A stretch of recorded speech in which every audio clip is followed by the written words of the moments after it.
আমার রফিকেরও টেনশন নাই, তবে চিন্তা করেন রফিককে যারা উলঙ্গ করেছে আল্লাহ তাকে জাতির সামনে উলঙ্গ করে দিয়েছে। কি জানি কি নাম লোকটা, ও সব মুখস্থ দেখি। ওনার নাম হলো হাউ না আঙ্কেল, কি আঙ্কেল? How uncle. তুই ঘরের ভিতরে রফিককে উলঙ্গ করেছিস। রফিক কোরআনে হাফেজ, রফিক একজন ভালো আলেম, তাহকিকে আলেম, একজন ভালো আলোচক, ভালো সাহসী। রফিকের পুরা শরীরটাই সাহস। ও বলেছে যে কসুর প্রেসিডেন্ট আল্লাহকে মানে না, ওটা আমি মানি না। যে কসুর প্রধানমন্ত্রী আল্লাহকে মানে না, ওই প্রধানমন্ত্রী আমি মানি না। কথাটা 100% ঠিক। কালেমারও দাবি এটা, ঠিক না ঠিক? ওকে উলঙ্গ করে ওই শয়তান প্যান্ট শার্ট পরিয়েছে, হাতে সিগারেট ধরায়া বেডি একটার ঘাড়ের উপরে হাত রাখছে। রফিক বলেছে আল্লাহ আমাকে যেভাবে উলঙ্গ করেছে তাকে তুমি ওইভাবে উলঙ্গ করে দিও। দোয়া কবুল হয়েছে তো? কথা বল না কেন? ওই ইন্টারনেটে সার্চ করলে পেয়ে যাবেন। আমরা চাইব কার কাছে? 12 নম্বর সূরা থেকে আজকে কথা বলবো। 4টা সূরা রাসূল খুব বেশি পড়তেন, এই 2টা পড়তেন বেশি, আর পড়তেন ইন্না আ'তাইনা কাল কাউসার। এই সূরাটা একবার পড়লে চতুর্থ কোরআনের 4 অংশের সওয়াব হবে, 4 বার পড়লে 1 খতম কোরআনের সওয়াব হয়ে যাবে। কোরআনের 1/4 অংশ হলো সূরা কাউসার, কোরআনের 1/4 অংশ হলো সূরা নাসর, কোরআনের 1/4 অংশ হলো সূরা কাফিরুন, কোরআনের 1/4 অংশ হলো সূরা জিলজাল। আবার সূরা জিলজালকে সূরা ফাতিহার সাথে তুলনা করেছেন রাহমাতাল লিল। সূরা ফাতিহা যেমন কোরআনের অর্ধেক, সূরা জিলজালও কোরআনের অর্ধেক। 2টি বর্ণনা, একটি বর্ণনায় বলেছেন যে এটা কোরআনের 4 ভাগের 1 ভাগ। এই 4টা মুখস্থ করায় দিবেন। বিয়ের সময় যদি টাকা পয়সা না থাকে, এই 4টা চূড়া থাকলে ওর কাছে মেয়ে বিয়ে দিয়ে দিবেন। এক গরীব সাহাবী এসেছেন, ইয়া রাসূলুল্লাহ। রাসূল যে কত খোলা মনের ছিলেন, কত বড় মনের ছিলেন।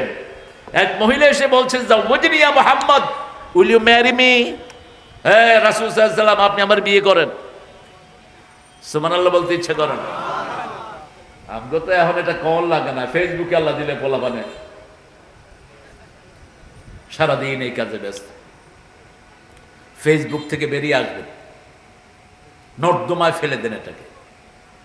বিশেষ করে মাগরিবের পরে যারা ফেসবুকে ঢুকো, অধিকাংশগুলির চরিত্র উল্টাপাল্টা হয়ে যায়। খবরদার রাত্রে এটাকে ঢুকবেন না। ফেসবুকের মালিক কারা জানেন তো? কারা কারা?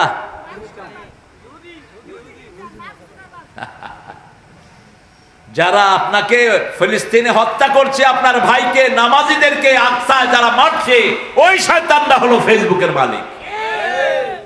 আমরা যেন এটা থেকে ফিরে আসি, আল্লাহ তৌফিক দান করুন। আরো চিৎকার করে বলেন আমিন। রাতের আমলগুলো শিখে নেবেন। এশার পরপরই ঘুমাতে যেতেন রাহমাতাল লিল, আর ঘুমাতে গেলে 5টা আমল করতেন। কয়টা? 5টা আমল। আমরা এগুলো শিখে যাব। কষ্ট হচ্ছে না তো আপনাদের?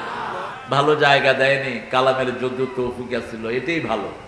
গাছগুলো আপনাদের প্যান্ডেল, আর এটা হলো আমার প্যান্ডেল। আপনাদের প্যান্ডেলটা দামি, আমারটা কম দামি। আলহামদুলিল্লাহ। এসে বলছেন হুজুর এই যে মেয়েটা আপনাকে বিয়ে করতে চাচ্ছে, আপনি যদি বিয়ে না করেন আমি, বুঝেন না কি?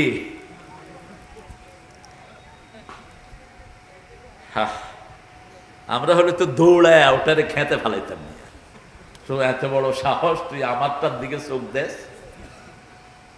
রাসূল সাল্লাল্লাহু আলাইহি ওয়াসাল্লাম জিজ্ঞেস করলেন, তোমার কাছে মোহরানা আছে নাকি? তিনি বললেন, আমি গরিব মানুষ, মোহরানা পাবো কোথায়? রাসূল বলছেন, তোমার কাছে সূরা জিলজাল আছে নাকি? আছে। সূরা কাউসার আছে নাকি? আছে। সূরা নসর আছে নাকি? আছে। সূরা কাফিরুন আছে নাকি? আছে। যাও তুমি বিয়ে করো, তোমার মোহরানার দরকার নাই। আরো আসতে সুবহানাল্লাহ। অনেকগুলো ব্যাখ্যা মুহাদ্দিসিনে কেরাম করেছেন। এই 4টা সূরা যার কাছে থাকবে সে কখনো দরিদ্র হবে না। এই 4টা সূরা যার কাছে থাকবে সে স্বাবলম্বী। সে কি? স্বাবলম্বী। আছে তো আপনাদের কাছে এই 4টা সূরা? আছে তো? আল্লাহ কবুল করুক। পড়বেন যখনই সুযোগ পান। কি পড়বেন? সর্বশ্রেষ্ঠ জিকির কি? সর্বশ্রেষ্ঠ জিকির বাদা তেলাওয়াতিল কোরআন লা ইলাহা। আসল জিকির হলো কোরআন। আসল জিকির কি? কোরআন। এই কোরআনের একটা